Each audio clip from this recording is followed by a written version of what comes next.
Facebook isn't social media. It's anti-social media. Facebook users are fat, lazy, and addicted to conspiracy theories. These people are glued to their screens, ruining their eyesight, communicating with God only knows who about God only knows what. And worst of all, they lack the ability to connect with others on an emotional level. At least that's what we've been told. But I won't be telling you that. Madam Chairman, fellow speakers, I'm going to tell you how Facebook saved my life. Before Facebook, I had a life, but it wasn't the life I have now. Before I joined Facebook, I was miserable, shy, and awkward. I was friendless and lonely. There was not a soul with whom I could discuss my interests and experiments.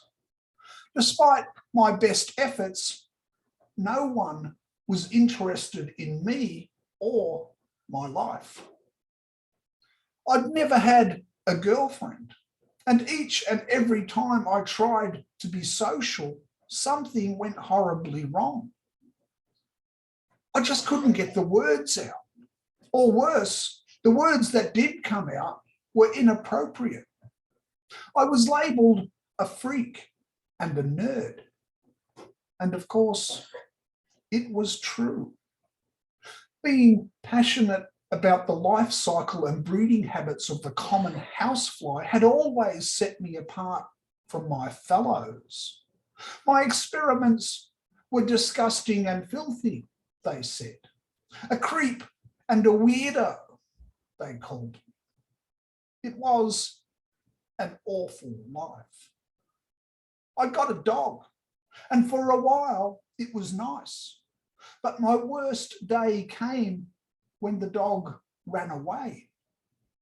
It chewed right through its leash and bolted. It never looked back.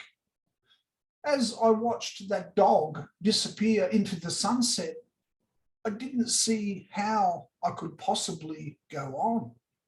So it was in desperation that I turned to social media. I signed up to Facebook. I skipped the part about adding my friends, and in the section about hobbies and interests, with great trepidation, I entered the word housefly. OMG. There were entire groups dedicated to the study of houseflies, groups of actual people who shared the same interests as me. I joined. I added some of my own photos and observations, and before I knew it, I had friends from all over the world, people I could talk to. And because I took the time to help others, I became a guru of sorts and gained a reputation for being friendly and kind. People looked up to me and my self-esteem skyrocketed. And it wasn't long before I noticed an increase in my confidence in the real world too. I searched Facebook for fashion tips and started dressing a little snappier. Thanks to Facebook, I was able to keep up with current affairs and trends, and this enabled me to take part in conversations both online and in real life. I started receiving compliments on my appearance and invitation to functions. My life had improved.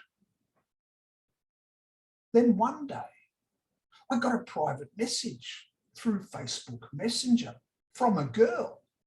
She was also a member of the Facebook Housefly group.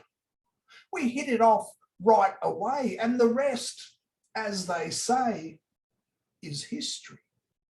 We've been married for 5 years now, and our relationship and our businesses are booming.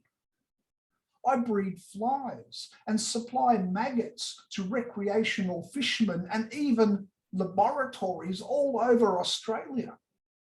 My wife is a consultant helping government departments and the agricultural industry prevent and control fly outbreaks. It's a lucrative field.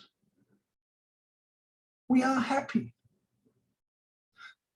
I mainly use Facebook for business purposes these days, and my life before Facebook seems like a distant nightmare. And I want you all to know, this great, big, ugly, beautiful world of ours has something and someone for everyone. Don't be afraid. Sign up to Facebook today.